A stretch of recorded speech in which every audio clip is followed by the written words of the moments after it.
Hello literary minds, you are watching a light late bites tutorial. तो आज हम पढ़ने वाले हैं क्लास 10th फर्स्ट फ्लाइट का 11 chapter the proposal. The proposal एक वन एक्ट प्ले है जो हमें बताता है कि कैसे लोग शादी जैसे इम्पोर्टेंट डिसीजन को भी बिजनेस और प्रॉपर्टी डील बना देते हैं।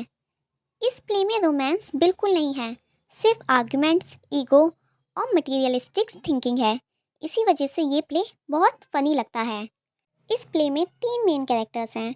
First is Ivan Vasilievich Lomov, second is Natalia Stepanovna and third is Stepan Stepanovich Chubukov. Ivan Vasilievich Lomov एक रिच लैंड ओनर है, एक बहुत नर्वस और वीक हेल्थ वाला आदमी है। हर बात पे हार्ट प्रॉब्लम, पैल्पिटेशन और चक्कर के बहाने लेता है।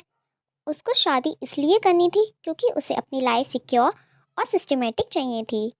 एंड सेकंड, नतालिया स्टेपनोवना चुबुकोव की बेटी है, हाईली आर्ग्यूमेटिव और स्टबर्न है, अपनी बात कभी नहीं मानती और प्रॉपर्टी और डॉग्स पर बहुत प्राउड फील करती है। एंड थर्ड है स्टेपन स्टेपनोविच चुबुकोव, जो नतालिया के फादर हैं। खुद भी वो बहुत झगड़ालू हैं, बाहर से पोलाइट एंड अंदर से ग्रीडी हैं। वो चाहते हैं कि उनकी बेटी की शादी जल्दी हो जाए। तो प्ले की शुरुआत होती है जब लोमोव फॉर्मल ड्रेस पहनकर चुबुकोव के घर आता है। चुबुकोव हैरान होता है क्योंकि लोमोव नॉर्मली कैजुअल कपड़ों में आता था।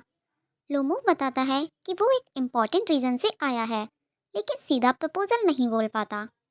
थोड़ी देर बाद लोमोव फाइनली कहता है कि नतालिया से शादी का प्रपोजल लेके आया है।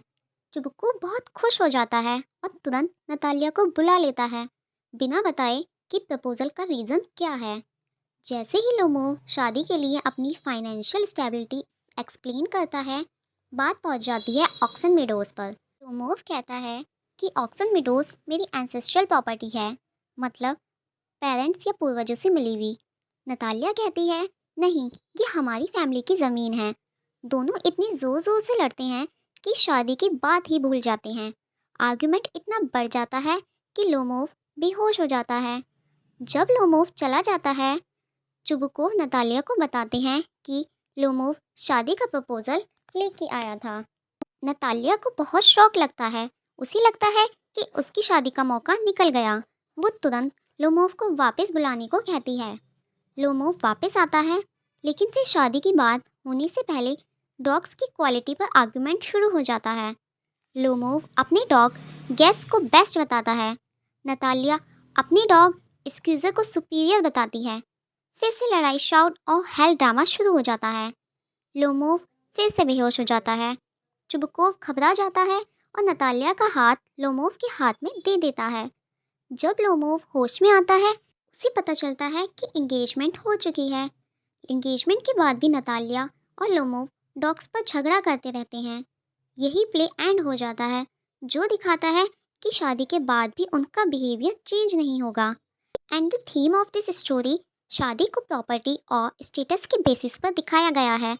हर कैरेक्टर अपनी बात को सही साबित करना चाहता है, कहीं भी लव या इमोशंस नहीं दिखते।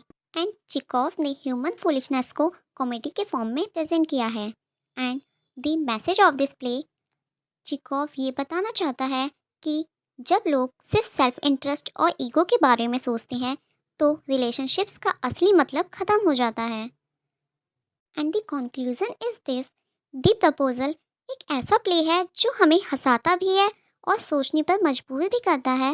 ये क्लियरली दिखाता है कि जब शादी एक डील बन जाए तो प्यार की कोई जगह ही नहीं रहती। So if you find this summary helpful, don't forget to like, share and subscribe. Thank you.